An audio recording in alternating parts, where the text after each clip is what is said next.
Welcome to another video, guys. Today we are looking at the Portugal Civil War, and this is between three people.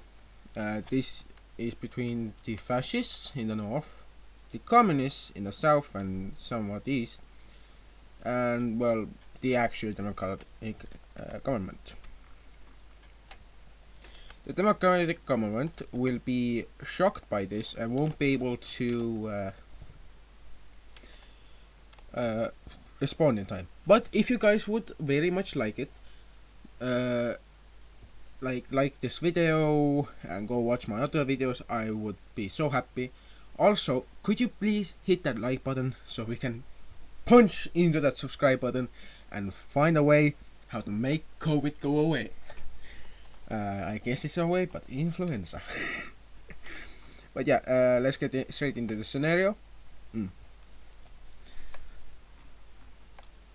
the north, we see the fascists make a move. The fascists will push into these areas, wanting to seriously cut off the coastal parts of Portugal up here. And due to some modernist terrain in the east, they will be able to make some good defensive positions around these areas. But due to the more western parts being more coastal and more plains, they will be unable to defend these as the Portugalian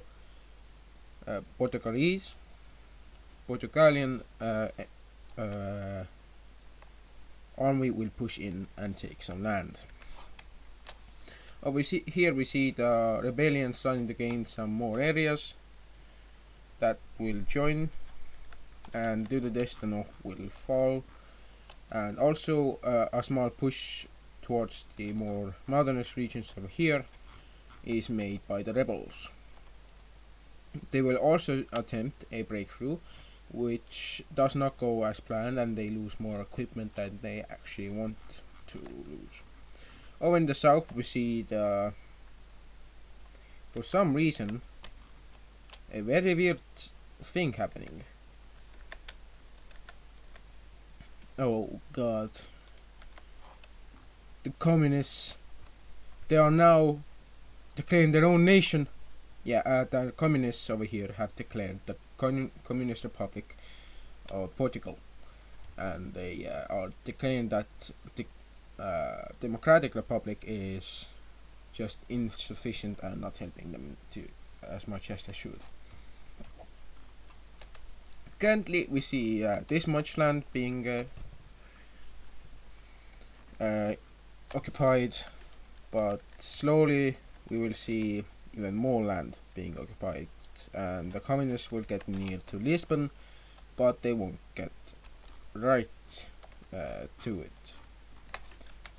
Over here we see the yellows actually making the encirclement happen, but this was too late, too little, as most of the forces in this encirclement managed to pull out of the area. So good. Wait a second. The fascists will declare the greater nation of Portugal, and they will try to take over as much ground as possible as they go along and destroy a lot of democratic Portuguese people. But they will meet up with the communists, who will invade them a bit. They will invade back, and they will be stronger than the communists.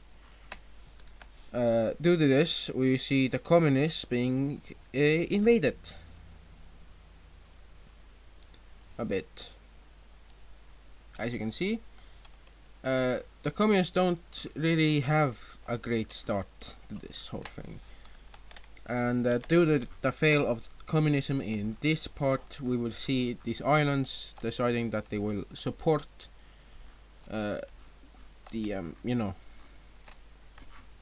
fascists. And due to this, we see naval forces also come over here and start to defend.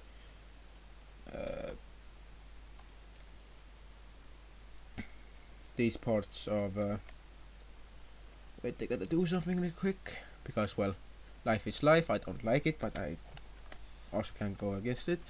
So here is the naval dominancy, if I can say that right. Even this is who is more dominant in the region. And as you can see, there are no Portuguese ships because all of them are basically sunken or they are occupied. As you can see, in the naval battles, the communists are winning a bit, but not too much. They will also make a small push towards Lisbon, but, well, they will eventually get pushed back.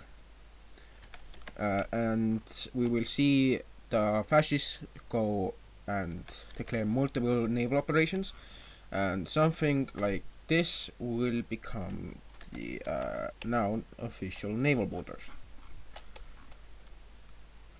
Due to this, we will also see something else happen, and that is the front lines over here being destroyed. And yeah, we aren't seeing the best happening to these guys. In fact, we're seeing the worst. And that worse is like this. The blues are, or the main Portuguese, Portugalian, I'm just gonna say blue team, it's so much easier. The blue team forces will push into these parts of the communist lands, controlled lands, and they will push a bit further before being stopped. Over here we will see the fascists take over this part of the communist lands, and we will see the fascists push quite far. Eventually we do see a fascist naval landing, as the fascists do move quite literally and effectively fast, as they're not just any type of Nazis or fascists, they are, well, neo-fascists. Yeah, they're neo-Nazis. What can you expect from me?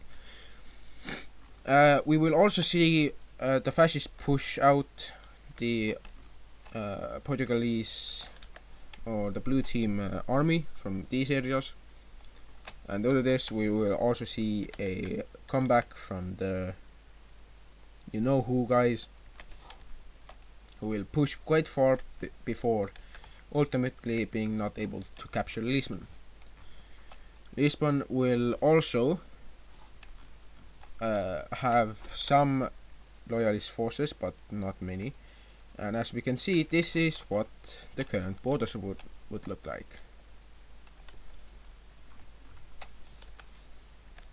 Yeah, they ain't gonna look like this for long, as yeah. We see this war going into the bloody stages, as the civil war will go on for a few more months before anyone really makes a dent. But then comes along a fascist general who declares that any land that they gain will be used against, well, you know who, guys. And surprise, surprise, it just happens that the fascists, wherever they go, they gain a lot of support, because the communists are Marxist, kinda Marxist. Yeah, nobody really likes the communists anymore over here in the southern parts. They don't even like the communists. So what will happen is the communist navy will get completely destroyed. A naval landing in the south, where the capital is, will be quite devastating, as the communists are being pushed from two directions. They are not having the greatest of times. In fact, they're having such a bad time that they get flopped by the Portuguese. And as you can see, this is the war situation. We will quickly go over what will be happening here.